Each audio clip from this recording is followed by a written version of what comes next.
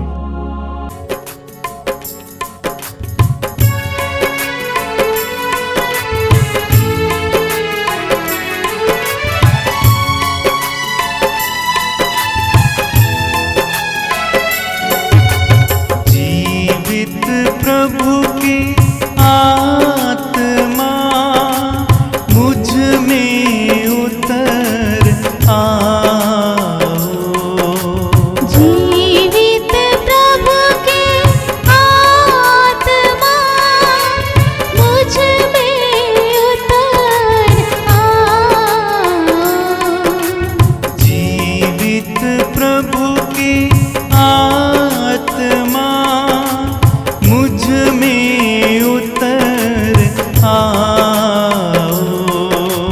जीवित प्रभु की आत्मा मुझ में उतर आओ।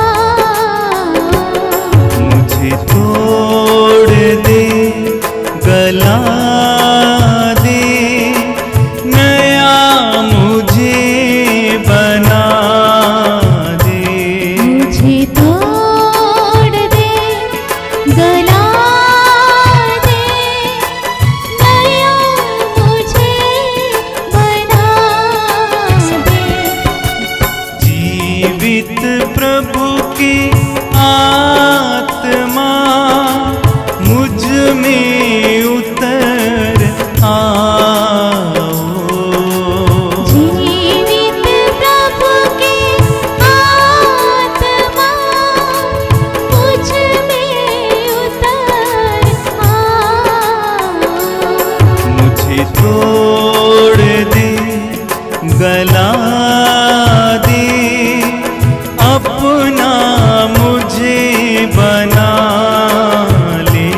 मुझे तोड़ दे, गला दे, अपना मुझे बना दे। जीवित प्रभु की आत्मा मुझ में उतर आओ। एक साथ मिलके जीवित प्रभु की आत्मा मुझ में उतर आओ। जीवित प्रभु की आत्मा मुझ में उतर आओ। जीवित प्रभु की आत्मा मुझ में उतर आओ।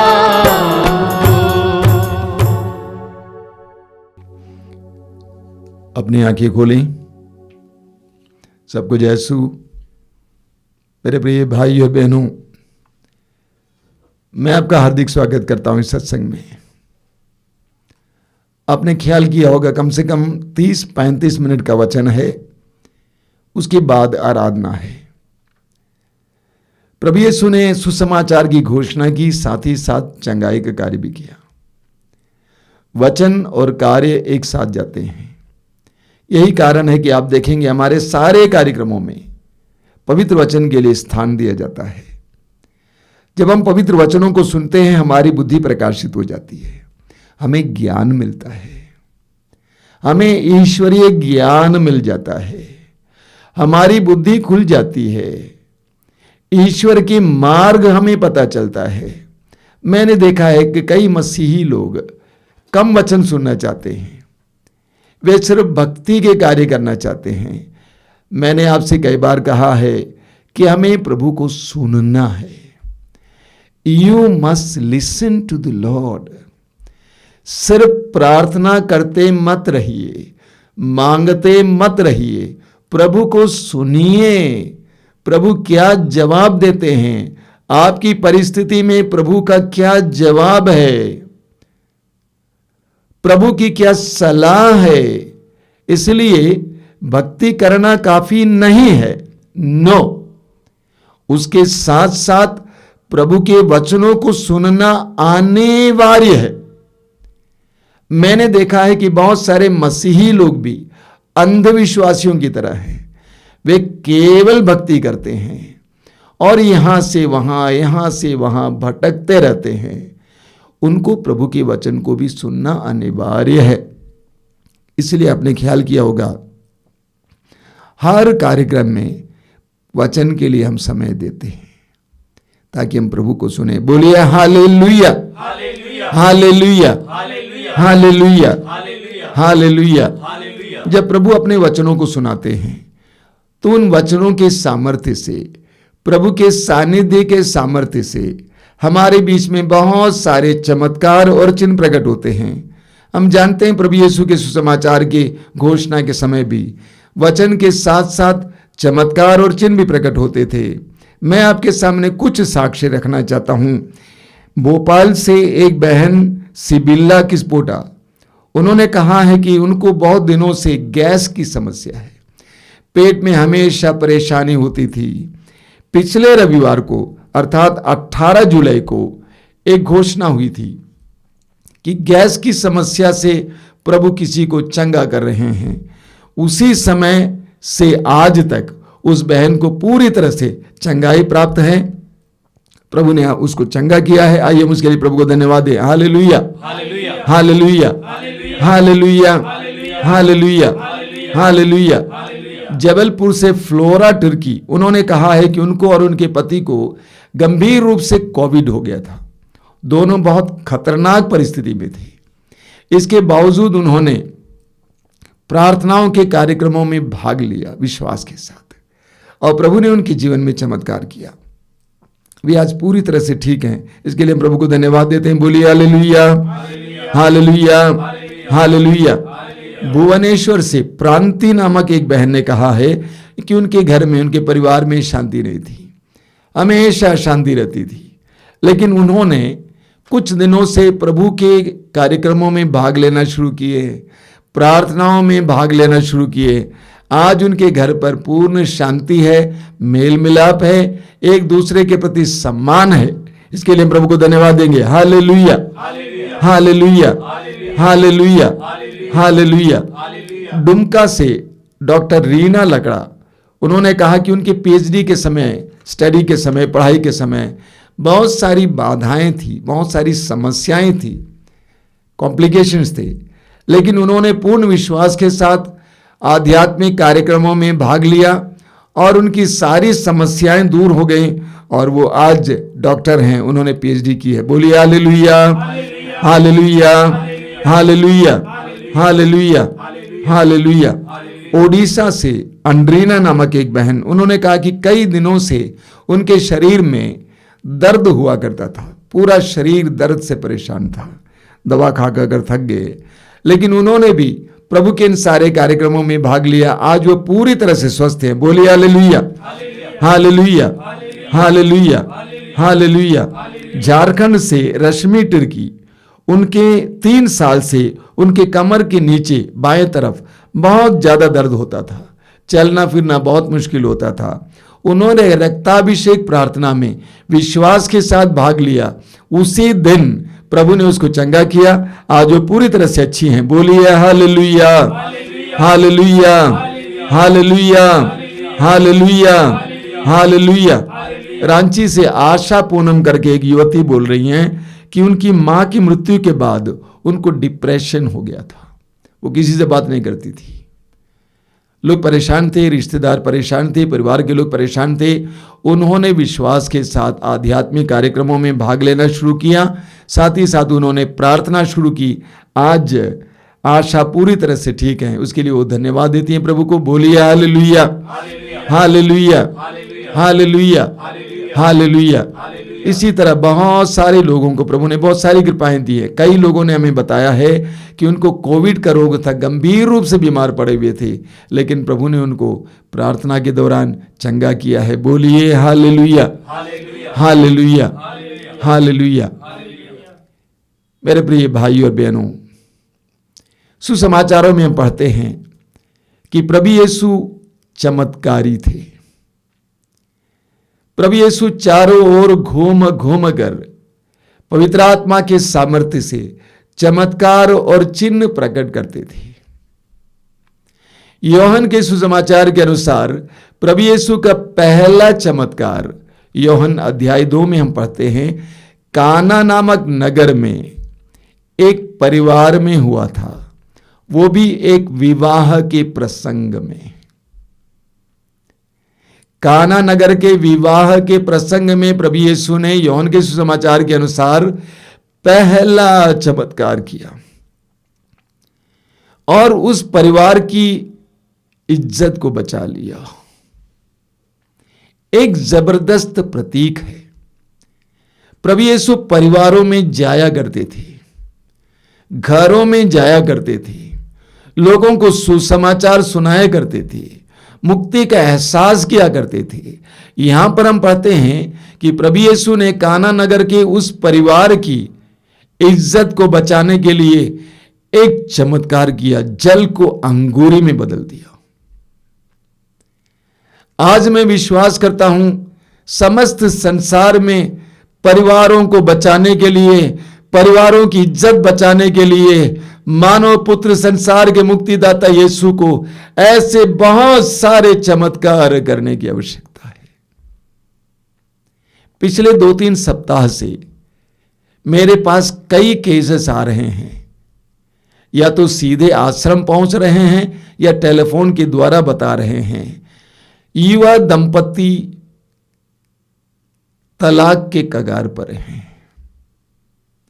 जवान जवान पति पत्नी तलाक के कगार पर है, या तो टूट गए परिवार या तो टूट रहा है, इत्यादि इत्यादि।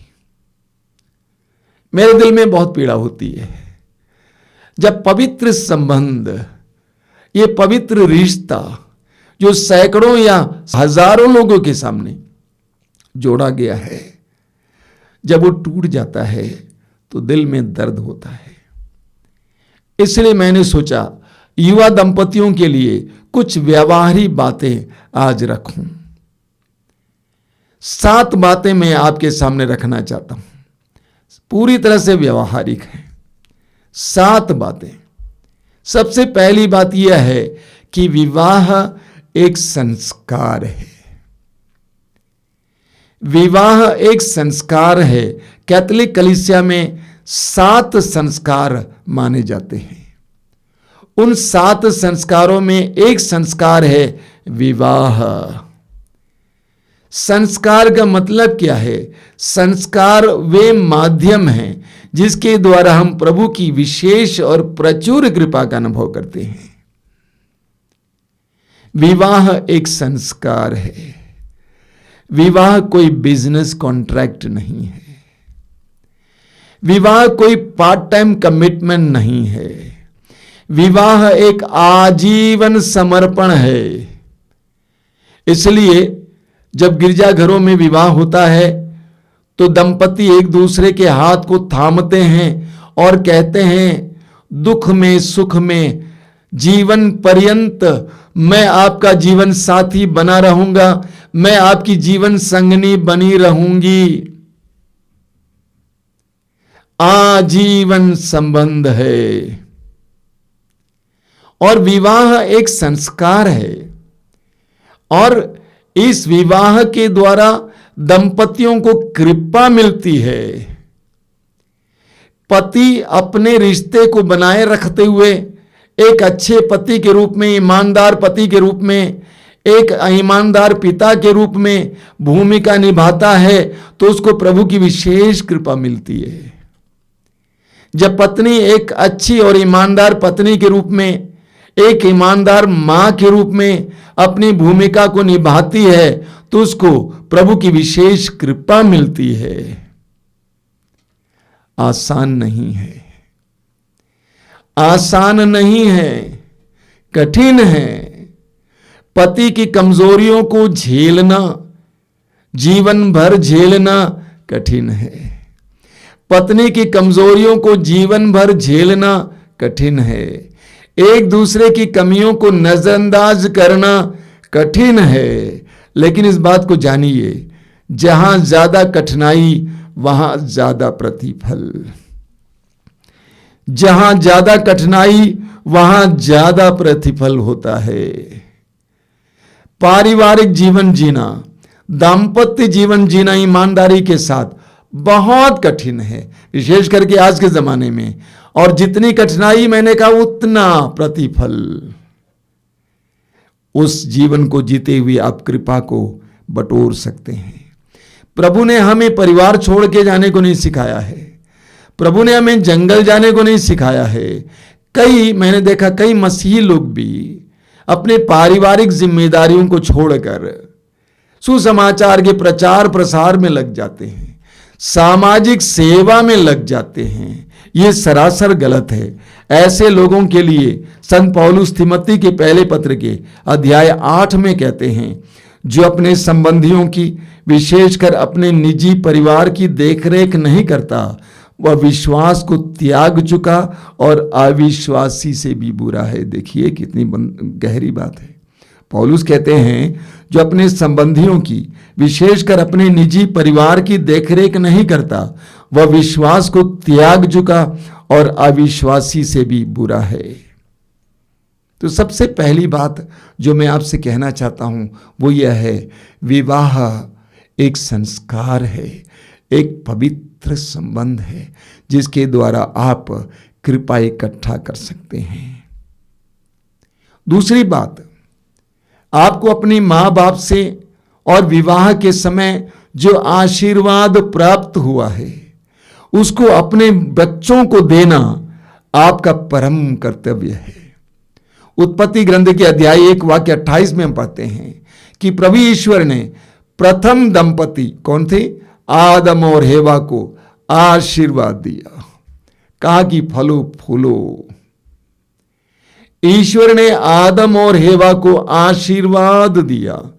वो आशीर्वाद अपने बच्चों को देना हर दंपति का, विश्वासी दंपति का, मसीही दंपति का परम कर्तव्य है। आप अपने बच्चों को क्या देते हैं? अच्छा भोजन, अच्छे कपड़े, अच्छी शिक्षा, अच्छे एजुकेशन, क्या इतना ही काफी है? और यही अच्छी चीजें हैं जो आपके पास हैं, जो आपके मां बाप से आपको प्राप्त हुआ है, जो विश्वास, जो आध्यात्मिकता, जो प्रभु, जो धार्मिकता, जो भक्ति, उसको आपको बच्चों को देना आपका परम कर्तव्य है। बाकी चीजें टिकाऊ नहीं है, यही टिकाऊ है। यही सब कुछ को सुरक्षित रखता है। मां बाप से प्राप्त और विवाह से प्राप्त उस आशीर्वाद को, उस भक्ति को, उस विश्वास को, उस धार्मिकता को, उस आध्यात्मिकता को अपने बच्चों को देना आपका परम कर्तव्य है। कुछ दिन पहले करीब 42 साल का एक व्यक्ति मेरे सामने बैठा हुआ था। वह बहुत दुखी था। उसका परिवार भी टूटने के कगार पर है। अब तलाक की बात चल रही है। 2 बच्चे हैं, बड़े बड़े बच्चे। उसने कहा कि मैं महसूस करता हूं 2-3 रोज आश्रम में रहने के बाद कि मेरे जीवन में जो बर्बादी आई है उसका कारण है कि मैंने भक्ति को छोड़ दिया, विश्वास को छोड़ दिया। मेरे माँ बाप के द्वारा दिए गए उस भक्ति और विश्वास को मैंने त्याग दिया। मुझे बचपन की याद आई, अपनी युवावस्था की याद आई, जब मैं भक्ति में जीवन जीता था। मैंने अपनी जिंदगी को बर्बाद किया। लेकिन फादर, मैं आपको बताना चाहता हूं, इससे भी बड़ा दुख मेरे दिल में यह है कि मैंने अपने बच्चों को यह आध्यात्मिकता नहीं दी। मैंने एजुकेशन दिलाया, खाना दिलाया, पैसा दिया, कपड़ा दिया, लेकिन मैंने वो जो कीमती चीज मेरे अंदर थी मैंने नहीं दी। आशीर्वाद बच्चों को दिलाना, देना आपका परम कर्तव्य है।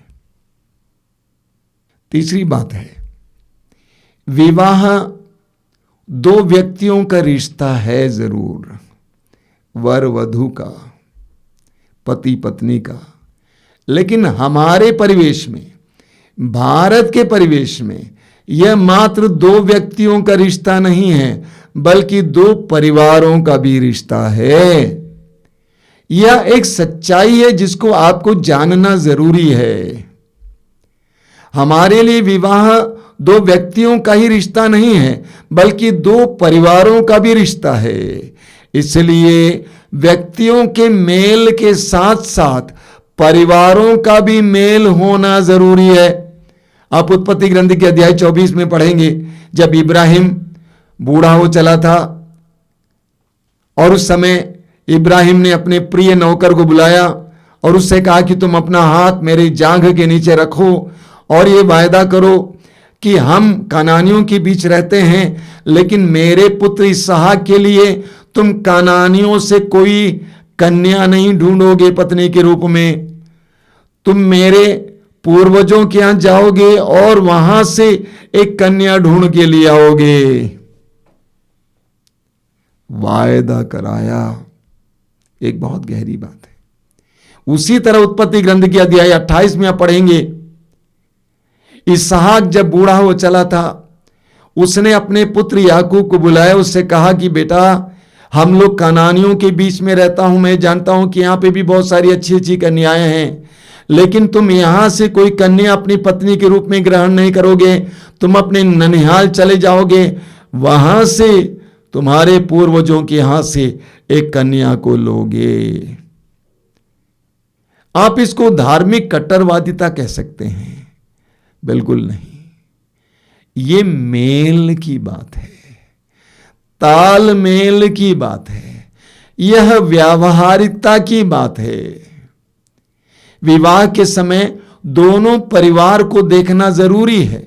वर्ग क्या है, आर्थिक अवस्था क्या है, धर्म क्या है, संस्कृति क्या है, ये सब देखना जरूरी है, क्योंकि दोनों परिवारों का मेल होना भी आवश्यक है। कई युवक युवतियां इन सारी बातों को लांघ कर जल्दी से विवाह तो कर लेते हैं, लेकिन धीरे धीरे धीरे पतन होता है। तब उनको पता चलता है कि हर संस्कृति के लोग, हर धर्म के लोग, हर वर्ग के लोगों की अपनी अपनी विचारधारा होती है। विवाह के बारे में धारणा अलग होती है, बच्चों के परवरिश के बारे में धारणा अलग होती है। इसलिए यह आवश्यक है कि दोनों परिवारों का मेल होना।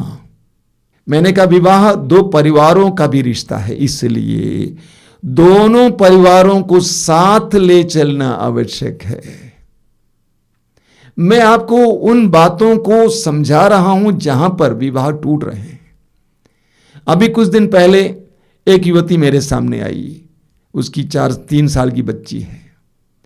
उसने कहा, मेरा पति कहता है तुम एक काम कर, तुम अपने माँ बाप और अपने बहनों और अपने परिवार को भूल जाओ, मैं तुमको अपने साथ रखूंगा, वरना मैं तुमको अपने साथ नहीं रखूंगा। रह सकती हो लेकिन तुम मेरे लिए अजनबी होगी। ये कतई संभव नहीं है। दोनों परिवारों का समर्थन और सहयोग पति पत्नी दोनों के लिए आवश्यक है और अच्छा है। जब पत्नी के घर वाले यानी उसके मैके वाले उसको सहयोग देते हैं, साथ देते हैं, समर्थन करते हैं, तो पत्नी अपने में सुरक्षित महसूस करती है। उसी तरह पति के घर वाले उसको प्यार करते हैं, सहयोग करते हैं, वो अपने में सम्मान और सुरक्षित महसूस करता है। इतना ही नहीं, बच्चों के विकास के लिए भी दोनों परिवारों की आवश्यकता होती है। बच्चों के विकास के लिए सिर्फ दादा दादी का प्यार काफी नहीं है, नाना नानी का भी प्यार आवश्यक है। चाचा बुआ का प्यार काफी नहीं है, मामा मौसी का भी प्यार चाहिए। दोनों परिवार आवश्यक है। यह भी अपने दिमाग में रखने की आवश्यक बात है। दोनों परिवार आवश्यक है। इतना ही नहीं, दो परिवारों के बीच का रिश्ता है, इसलिए दोनों परिवारों के रिश्तेदार भी महत्वपूर्ण हैं। कई लड़कियां शादी के बाद 1-2 महीने के बाद आती हैं, कहती हैं स्वामी जी देखिए ना, मेरा पति मेरी बात नहीं मानते हैं, अपनी मम्मी की बात मानते हैं और अपनी बहनों की बात मानते हैं। मैं उन बच्चियों से कहता हूं, बेटा हो सकता है कि तुम्हारे बाप ने दहेज दिया है, लेकिन तुमने अपने पति को खरीदा नहीं है। तुमने अपने पति को खरीदा नहीं है। तुम्हारे उस घर में जाने से पहले तुम्हारे पति की एक मां थी जिसने उसको जन्म दिया, पाला पोसा, नहलाया धुलाया, और तुम्हारे कारण वो अपनी मां के साथ रिश्ता हमेशा के लिए तोड़ नहीं सकता। ये सच है कि तुम्हें सबसे ज्यादा उसको प्यार करना चाहिए, लेकिन मां का तिरस्कार नहीं कर सकता। मां की बात को भी उसको लेके चलना पड़ता है। उसी तरह उसके भाई भी थे, उसकी बहनें भी थी, उनको भी लेके चलना होता। उनको तुम्हारे उस घर में जाने से पहले वे बहनें उसके साथ थी, वे ही सहयोग देते, साथ देते थे, खिलाता पिलाते थे, उनके साथ खेलता कूदता था। तुम्हारे कारण उनका तिरस्कार नहीं किया जा सकता है। इतना ही नहीं, मैं उन लड़कियों को समझाता हूं, बेटा तुम्हारा भी एक महक है। अगर तुम्हारा भाई केवल अपनी पत्नी की बात माने, तुम्हारी बात ना माने, तुम्हारी मम्मी की बात ना माने, तुमको कैसा लगेगा? सोचना चाहिए, सोचना चाहिए। इसलिए दोनों परिवारों के रिश्तों को भी बनाए रखना जरूरी है। चौथी बात है, बच्चों को धर्मी संतति के रूप में परवरिश करना हर दंपति का परम कर्तव्य है। मलाकी के ग्रंथ के अध्याय 2 वाक्य 15 में प्रभु कहते हैं, मैं नए दंपतियों से क्या चाहता हूं? धर्मी संतति। संतति नहीं, धर्मी संतति। एक विश्वासी के बच्चे को, एक मसीही के बच्चे को धर्मी संतति होना है। बच्चों को धर्मी संतति के रूप में बढ़ाना हर माँ बाप का कर्तव्य है। आप पढ़ेंगे, बहुत जबरदस्त वचन है प्रवक्ता ग्रंथ के अध्याय 16 में। प्रवक्ता ग्रंथ अध्याय 16 वाक्य 1 से 4 तक मैं आपके लिए पढ़ के सुनाना चाहता हूं। अधर्मी पुत्रों के कारण आनंद मत मनाओ, अधर्मी पुत्रों के कारण आनंद मत मनाओ। यदि वे ईश्वर पर श्रद्धा नहीं रखते तो उनकी बढ़ती संख्या पर प्रसन्न मत हो। उनकी लंबी आयु का भरोसा मत करो और उनकी संख्या पर निर्भर मत रहो। 1000 अधर्मी पुत्रों की अपेक्षा एक भक्त पुत्र अच्छा है। अधर्मी पुत्रों की अपेक्षा निसंतान मरना अच्छा है। हर विश्वासी, हर मसीही दंपति को इस बात का ख्याल करना है, हमारे बच्चों को ईश्वर के भय में बढ़ाना आवश्यक है। जानते हैं, मैंने देखा है कई माताएं पिता गिरजाघर आते हैं, आश्रम आते हैं, साधना केंद्र जाते हैं, प्रार्थना में बैठते हैं, बच्चों को बाहर खेलने देते हैं। बोलते हैं बच्चे बहुत डिस्टर्ब करते हैं, उनको बाहर छोड़ देते हैं। बिल्कुल नहीं। एक सत्य को जानिए, बचपन वो समय है जब बच्चा ग्रहण करता है। बचपन वो समय है जब बच्चा सीखता है। वह रोपाई का समय है। ये मत बोलिए बड़ा होने पर सीख जाएगा, बिल्कुल नहीं। वह रोपाई का समय है। मेरी एक बेटी अब गर्भवती है, 8वां महीना है। मैं कुछ महीनों से उस बेटी से कहता हूं, बेटा तुम अपने पेट पर हाथ रखना और प्रभु का वचन दोहराना, तुम प्रभु की स्तुति करना। बचपन से लेकर बाल्य अवस्था से लेकर बच्चा सीखता है। एक छोटा सा उदाहरण, व्यावहारिक उदाहरण देता हूं। आपने देखा फर्श बनती है, फर्श बनती है तो सीमेंट लगाया जाता है। जब सीमेंट लगाया जाता है उस समय आपको जो करना है सो करना है। एक बार सीमेंट सूख जाएगा तो उस पर कुछ नहीं किया जा सकता है। बाल्य अवस्था सिखाने का समय, सीखने का समय। 1.5 साल 2 साल में बच्चों को प्रभु के बारे में बताना, प्रार्थना सिखाना। आप जानते हैं राम भाई को, हमारी टीम में काम करते हैं। उनकी बच्ची, छोटी बच्ची हो सकता है 3 साढ़े 3 साल की होगी। जब भी वो फोन करते हैं बच्ची से बोलती हैं वचन सुनाओ स्वामी जी को, वचन सुनाओ। बच्ची 3-4 वचन सुनाते हैं। एक बार बच्ची ने कहा कि मुझे प्रभु के 7 वचन याद है, क्रूस पर से प्रभु यीशु 7 वचन ये बोले। रोपने का समय है, रोपने का समय। आप जो रोपेंगे वही आप काटेंगे।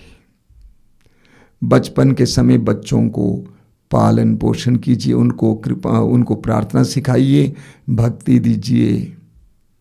साथ ही साथ बच्चों के परवरिश के बारे में एक और बात मैं आपको बताना चाहता हूं। उम्र के अनुसार परवरिश होनी चाहिए। आपको मैं कई बार बोल चुका हूं, जन्म से लेकर 3 साल की उम्र तक उस बच्चे को एक राजा और रानी के रूप में पालना चाहिए।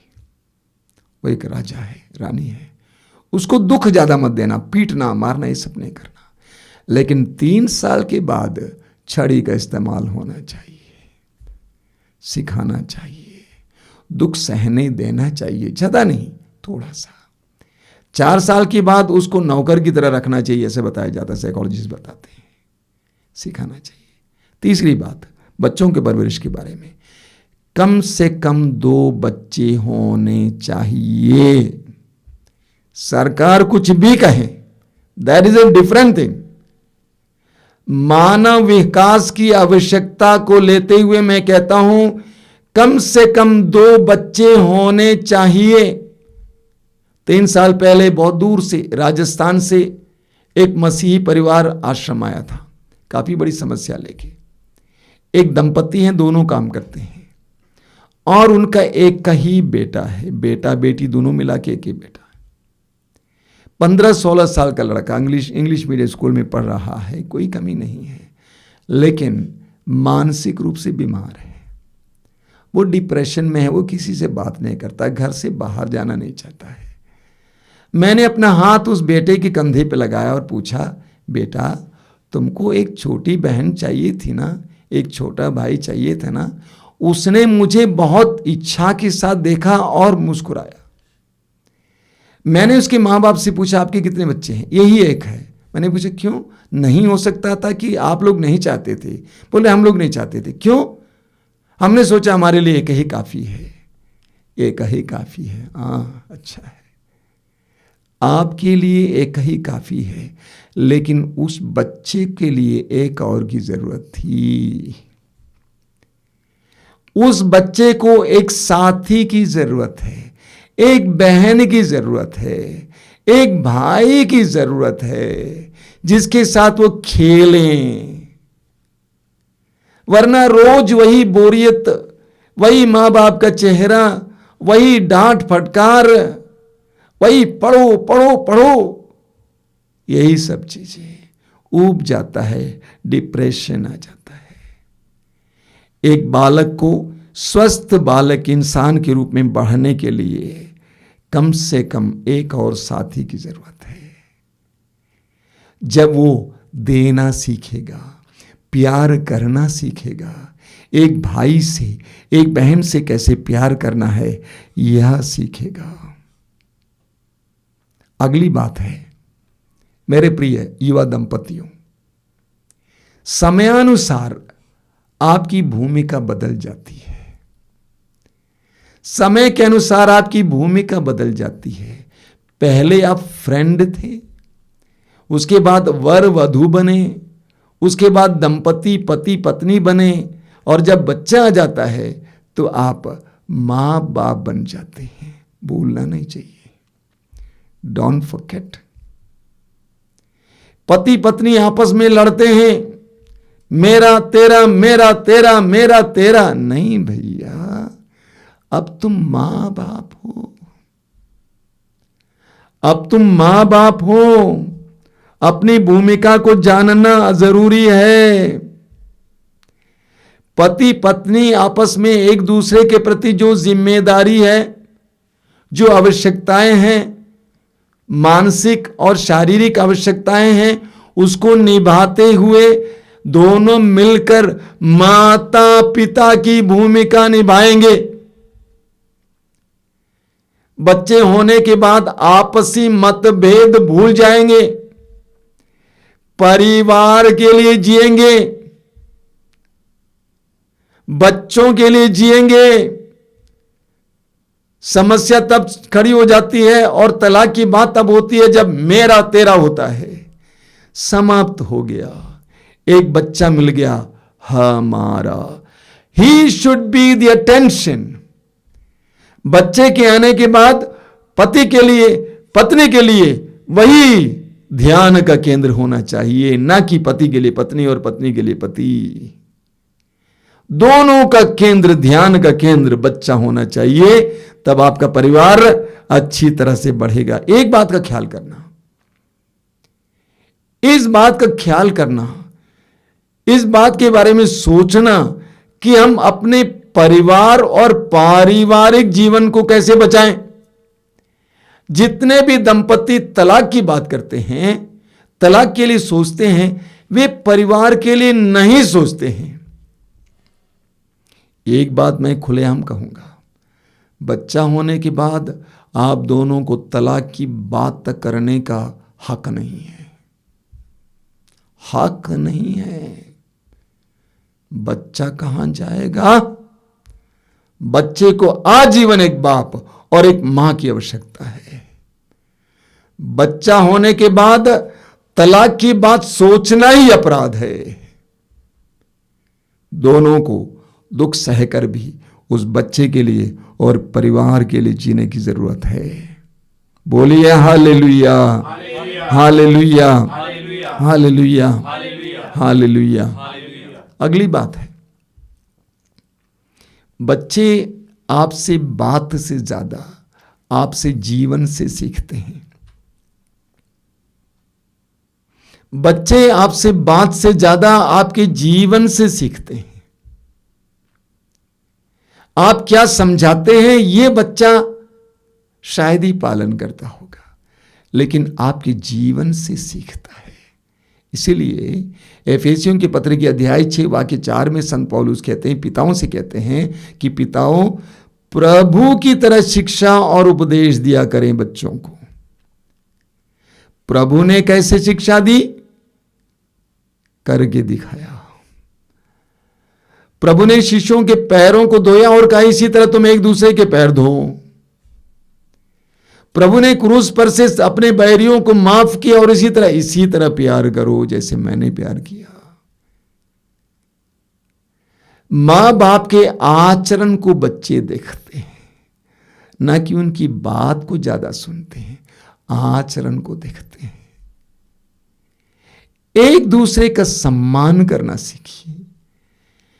यह सच है कि आजकल आधुनिकता आ गई है, पति पत्नी का नाम लेता है, पत्नी पति का भी नाम लेता है, ठीक है, कोई बात नहीं है, लेकिन एक दूसरे का सम्मान करना सीखना है। बच्चों को दिखना चाहिए कि मेरे पापा मम्मी को कितना सम्मान करते हैं, मेरी मम्मी मेरे पापा को कितना सम्मान करते हैं। जानते हैं कई युवक युवतियां इसलिए शादी नहीं चाहते हैं क्योंकि उन्होंने अपने घर पे सिर्फ झगड़ा ही झगड़ा देखा है। बचपन से माँ बाप का झगड़ा, बाप का मार पीट, बच्चे शादी नहीं करना चाहते। कुछ दिन पहले एक ख्रिस्त भक्त नारी आई थी, वो मेरी बेटी समान है, उसके छोटे छोटे बच्चे हैं, उसके परिवार में कुछ समस्या, वो आके रोने लगी। उसने कहा मत भूलिए स्वामी जी, मेरे लिए प्रार्थना करना, मैं एक शराबी बाप की बेटी हूं, शराबी पति की पत्नी हूं, शराबी भाई की बहन हूं। देखिए उसके दिल में क्या बीत रहा है, कोई कुछ सोचता है? पति पत्नी आपस में झगड़ते हैं, बच्चों पर क्या हो रहा है, क्या बीत रहा है, कोई सोचता है? आपका अंतःकरण होना चाहिए, बच्चों के दर्द को महसूस करना चाहिए। इसलिए आपको बच्चों के सामने एक दूसरे को आदर करना है, ऐसा व्यवहार करना है कि बच्चे आपके व्यवहारों से प्रभावित हों, उनका जीवन प्रभावित हो। अंतिम बात है, हम विश्वासी हैं, हम मसीही हैं, हम यीशु के शिष्य हैं। यीशु ने अपने जीवन के द्वारा हमें दिखाया इंसान हो तो ऐसा। यीशु ने क्रूस पर अपने आप को अर्पित करके एक दूसरों के लिए जीवन जी के हमें सिखाया, इसी तरह तुम्हें भी जीवन जीना है। हमारे परिवारों में हमारे बच्चों की परवरिश ऐसी होनी चाहिए कि बच्चे अलग समाज से अलग स्वार्थी होकर ना पलें, बल्कि बच्चे सामाजिक होकर पलें, दूसरों के दुख दर्द में साथ देने वाले बनकर पलें। अगर आपने अपने बच्चों को इस तरह बढ़ाया नहीं है, उनका विकास इस तरह नहीं कराया है, तो आपने एक विश्वासी और एक मसीही के रूप में अपनी भूमिका नहीं निभाई है। प्रभु यीशु ने कहा कि तुम पृथ्वी के नमक हो, बच्चों को नमक बनाओ, सामाजिक बनाओ, दूसरों के दुख दर्द को देखने दो। मेरा एक रिश्तेदार है, जब उसके 2 बच्चे थे, एक बेटा बेटी, थोड़ा पैसा वाला है, क्या करता था, बच्चों को लेकर अनाथालय जाता था, रविवार को कुछ देता था, उनके साथ खेलता था। उसने मुझसे कहा मैं अपने बच्चों को सिखा रहा हूं कि उनको समाज में उतरना है। जो विश्वासी का बच्चा, जो मसीही का बच्चा समाज में उतरने को तैयार नहीं है, समाज के बारे में नहीं सोचता है, कलीसिया के बारे में नहीं सोचता है, वो विश्वासी बच्चा नहीं है, वो मसीही बच्चा नहीं है। बच्चों को सामाजिकता में बढ़ाना, साथ साथ पूरा परिवार एक साथ सामाजिक बने, स्वार्थी ना बने। Then you are not a Christian, you are not a believer. स्वार्थी यीशु का शिष्य हो ही नहीं सकता है, कैसे हो सकता है? इसलिए पूरा परिवार समाज की ओर उन्मुख होना चाहिए, देश की ओर, समाज की ओर, कलीसिया की ओर सामाजिक होना चाहिए। मैंने आपके सामने 7 बातें रखी हैं और मैं सोचता हूं इन बातों पर आप जरूर गौर करेंगे। बोलिए हालेलुया, हालेलुया, हालेलुया, हालेलुया। आइए हम प्रार्थना करें। अपने लिए प्रार्थना कीजिए और दूसरों के लिए भी प्रार्थना कीजिए। आज संसार भर के सभी दंपतियों के लिए हम प्रार्थना करें, युवा दंपतियों के लिए विशेष करके। वे प्रभु के इन पवित्र वचनों को सुने, वे प्रभु के इन पवित्र वचनों को सुने और अपने वैवाहिक जीवन को, अपने पारिवारिक जीवन को एक संस्कार के रूप में, कृपा के माध्यम के रूप में जी सके। प्रभु यीशु धन्यवाद देते हैं तेरे इन पवित्र वचनों के लिए, धन्यवाद देते हैं तेरी इन प्रेरणाओं के लिए। तूने कहा ईश्वर ने जोड़ा है, जिसे ईश्वर ने जोड़ा उसे मनुष्य अलग ना करे, किसी को भी अलग ना करने दे यीशु। परिवार की पवित्रता को जानने के लिए कृपा दीजिए, पारिवारिक जीवन की पवित्रता को जानने के लिए कृपा दीजिए, दाम्पत्य जीवन के महत्व को जानने के लिए कृपा दीजिए। यह पवित्र रिश्ता है, पवित्र संबंध है, इसको जानने के लिए कृपा दीजिए। एक संस्कार है, कृपा का माध्यम है, इसको जानने के लिए कृपा दीजिए। धन्यवाद यीशु, धन्यवाद। तेरी स्तुति, तेरी आराधना, तेरी महिमा।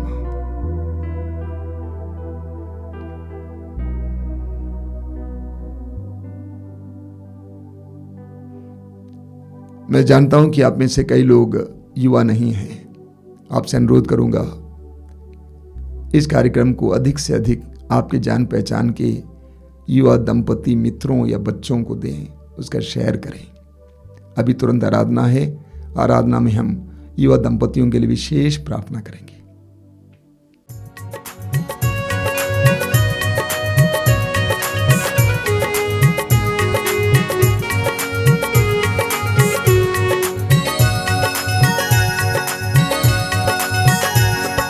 राजाओं का राजा यीशु हालेलुया, प्रभुओं का प्रभु यीशु हालेलुया। राजाओं का राजा यीशु हालेलुया, प्रभुओं का प्रभु यीशु हालेलुया।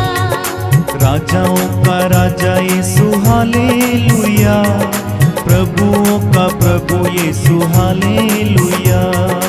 राजाओं का राजा यीशु हालेलुया, प्रभुओं का प्रभु यीशु हालेलुया।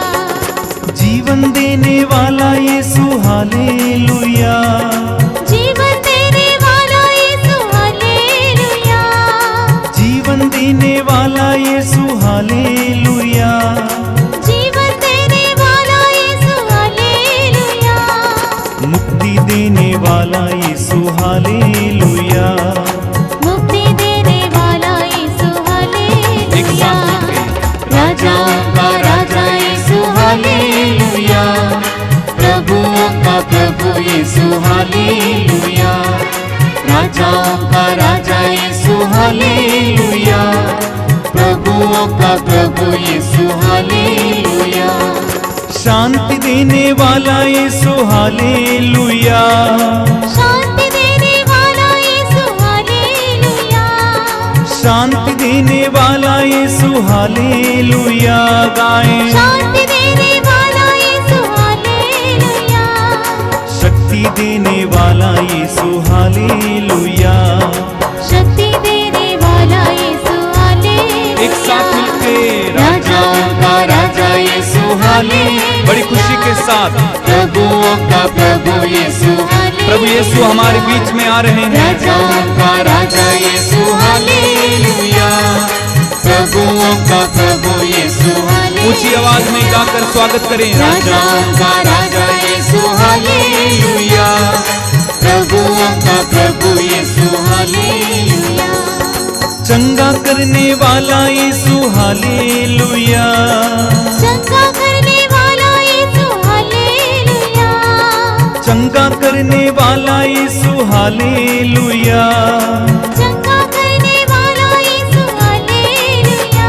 छुटकारा देने वाला यीशु हालेलुया। छुटकारा देने वाला यीशु हालेलुया। एक साथ मिलके। राजाओं का राजा यीशु हालेलुया, खुशी और आनंद के साथ प्रभुओं का प्रभु यीशु हालेलुया।